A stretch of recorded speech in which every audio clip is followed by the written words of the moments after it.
بسم اللہ الرحمن الرحیم۔ السلام علیکم آصف وائس ٹی وی کے معزز دوستو۔ محترم دوستو، آج کی ویڈیو میں ایک عادل بادشاہ اور ایک ذہین لڑکی کا قصہ آپ کے سامنے بیان کریں گے۔ محترم دوستو، صدیوں پہلے کی بات ہے۔ ایران میں ایک بادشاہ نوشیروان رہا کرتا تھا، جو اپنے عدل اور انصاف کی وجہ سے پوری دنیا میں بہت مشہور تھا۔ ایک دن نوشیروان شکار کے لیے محل سے نکلا۔ جب وہ جنگل میں پہنچا تو اس نے ایک ہرن کو دیکھا، شکار کے پیچھے چل پڑا اور اتنے دور تک نکل گیا کہ اپنے لشکر سے بھی جدا ہو گیا۔ قریب ایک گاؤں دیکھا، بہت پیاسا تھا، لہٰذا اس کی طرف چل پڑا۔ ایک دروازے پر دستک دی تو لڑکی باہر آئی۔ بادشاہ نے پانی مانگا تو لڑکی اندر گئی اور گنا نچوڑ کر پانی میں رس نچوڑ کر لے آئی۔ پیالے میں گنے کے تھوڑے سے تنکے بھی تھے۔ بادشاہ نے تھوڑا تھوڑا کر کے پانی پیا۔ پانی پینے کے بعد بادشاہ لڑکی سے کہنے لگا کہ پانی تو بہت خوب تھا، اگر اس میں کوڑا کچرا نہ ہوتا۔ لڑکی نے کہا کہ حضور والا، میں نے جان بوجھ کر ایسا کیا ہے۔ بادشاہ کہنے لگا، وہ کیوں؟ لڑکی نے کہا کہ میں نے دیکھا کہ آپ بہت پیاسے ہیں اور ایک دم سے پانی نہ پی جائیں۔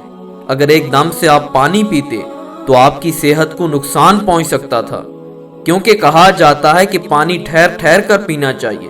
نوشیروان کو لڑکی کی ذہانت پر بڑا تعجب ہوا، پھر دریافت کرنے لگا کہ رس کتنے گنوں کا تھا۔ لڑکی کہنے لگی، حضور والا، ایک گنے کا۔ نوشیروان کو بڑا تعجب ہوا اور سوچنے لگا کہ گھر جا کر اس گاؤں پر ٹیکس بڑھا دوں۔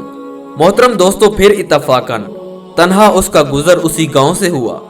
نوشیروان نے جا کر وہی دروازہ کھٹکھٹایا اور وہی لڑکی باہر نکلی۔ بادشاہ نے پھر پانی مانگا، لڑکی پانی دیر سے لائی۔ نوشیروان نے کہا کہ اے لڑکی، پانی لانے میں دیر کیوں کی؟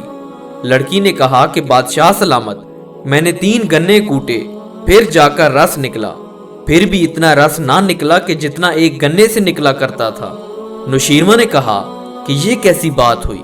تو لڑکی نے کہا کہ ایسا لگتا ہے کہ بادشاہ کی نیت بدل گئی ہے، کیونکہ جب بادشاہ کی نیت بدل جاتی ہے تو قوم سے برکت اٹھ جاتی ہے۔ بادشاہ کو ہنسی آئی اور لڑکی کی بات پر بڑا تعجب کیا اور ٹیکس بڑھانے کے ارادے سے باز رہا۔ نوشیروان نے اس لڑکی کی ذہانت، شجاعت و بلاغت کو دیکھتے ہوئے لڑکی کے باپ کو نکاح کا پیغام بھیجا، جو اس نے ہنسی خوشی قبول کر لیا، اور اس طرح وہ لڑکی بادشاہ کی ملکہ بن کر محل میں رہنے لگی۔